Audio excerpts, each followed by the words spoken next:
तीन दिन धरी लगाण वर्षा जोगु कोरापुट जिला कोटपाड़ अंचल में उपजुची बन्या परिस्थिति। 2 दिन धरी जलबंदी रे रहिछन्ति लोके।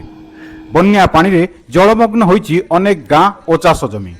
प्रशासन पक्षरु उद्धार कार्य जारी रहिछि। कोरापुट जिल्लारू दयानिधि पट्टनायक ए रिपोर्ट।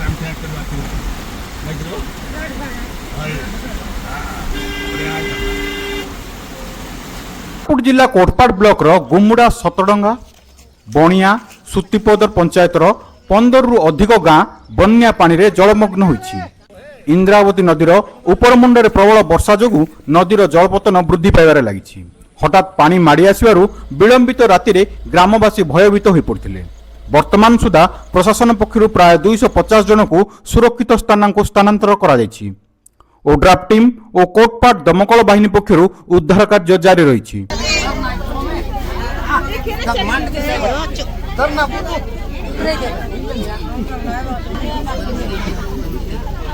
पशिबाट स्टार्ट है विभिन्न गाँ मान को जिलापाल जानी इंस्ट्रक्शन रे समस्त फील्ड ऑफिसर बीडीओ कोटपाड़ तहसीलदार कोटपाड़ एठिकार जो पुलिस रहिले फायर टीम ओड्राफ आमर डिस्ट्रिक्ट लेवल आसी काली राति ठू इवाकुएसन चली प्राय 3टा ग्राम पंचायत एफेक्टेड अच्छी 17 रु ऊर्ध्व गाँ हे विभिन्न ऑफिसर मैंने एडीएम रेवेन्यू सार मॉनिटर कर सीडीओ सार अच्छा मुझे अच्छे तहसीलदार अच्छा बीडीओ अच्छा ओड्राफ टीम समस्त विभिन्न एरिया मैंने बुलिक देखुची अनेक लोक इवाकुएट कराला मोर देन 500 बैक कलापर जना पड़े एक्चुअली केते फिगर अच्छी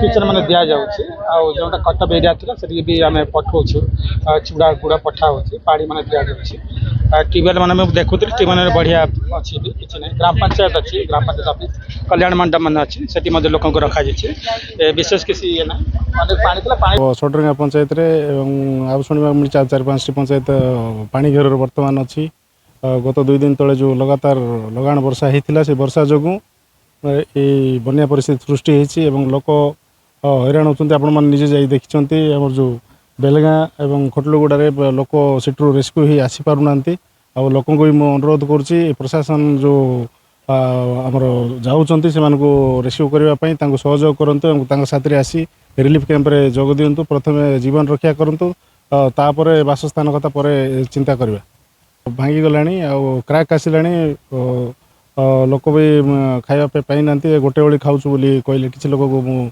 पचारि बुझी तेणुक प्रशासन को मोर अनुरोध यथाशीघ्र से रंधा खाद्य देवार व्यवस्था करूँ प्रॉपर वे नहीं रेस्क्यू करके रिलीफ कैंप रखु एवं जीवन रक्षा करूँ वर्षा गला पूरा गला आरी घर कुड़िया सबू भीतर बार बोरी गला छे आरी विकट सुविधा पिला टोकी नेखा नेकी सड़क घर भीतर भीतर बोरी गला पानी मन घर मन बोखड़ी गला नि आदो घर अच्छा अच्छे इति आमके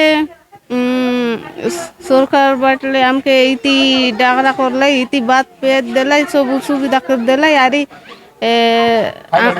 खाइलु बहुत जन आइलु आचु मेडिसिन ना नेला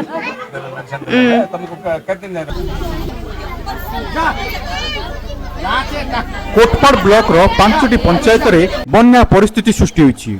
बन्या प्रभावित अंचल लोकों को उद्धार करी बन्या आश्रयस्थल को निया जाउछि। 2 दिन धरी घर भितर आंठुए आंठुए पानी पशिथिबारु अनेक परिवार दुर्दशा भितर काल काटुछन्ति। घरे खाद्य नाही राति रे निद नाही। बन्या पानी रे चाष जमी जलमग्न होईछि। पानी संपूर्ण कमिया परे क्षयक्षतिर आकलन करा जियो बोली प्रशासन पक्षरु कहा जायछि।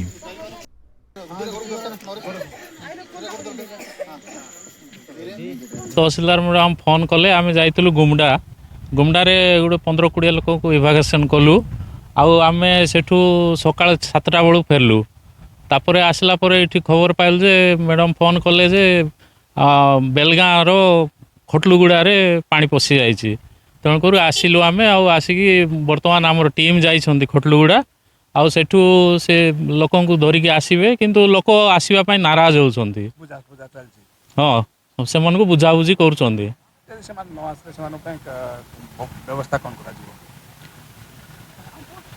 ସେମାନେ ଯଦି ନ ଆସନ୍ତି ତାହେଲେ ପ୍ରଶାସନ ସେ କଥା ବୁଝିବେ ତାଙ୍କର ଆମ ଟିମ୍ ପହଞ୍ଚି ସାରିଛନ୍ତି ସେମାନଙ୍କୁ ବୁଝାଉଛନ୍ତି। କ୍ଷୟକ୍ଷତି ଗାଁ ଭିତରେ ପାଣି ପଶି ଯାଇଛି କେତେ ଘର ଭିତରେ ମଧ୍ୟ ପାଣି ପଶି ଯାଇଛି।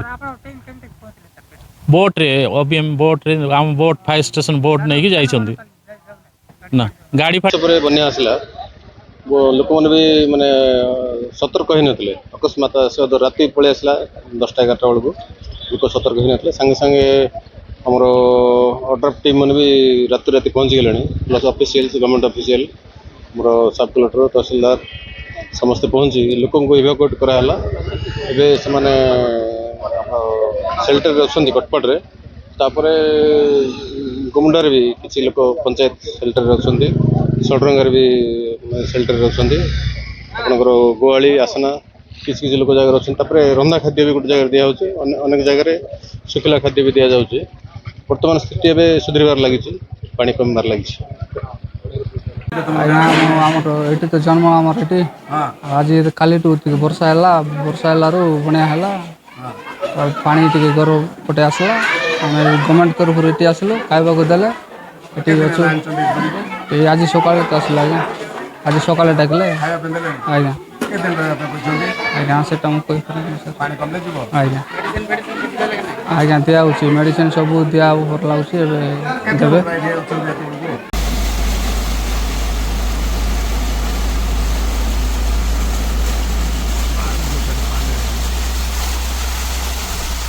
ବନ୍ୟା ଦେଇଛି ଲୋକଙ୍କୁ ଦୁଃଖ କାହାର ଘର ଭାଙ୍ଗି ଯାଇଛି ତ କାହାର ଚାଷ ନଷ୍ଟ ହୋଇଯାଇଛି।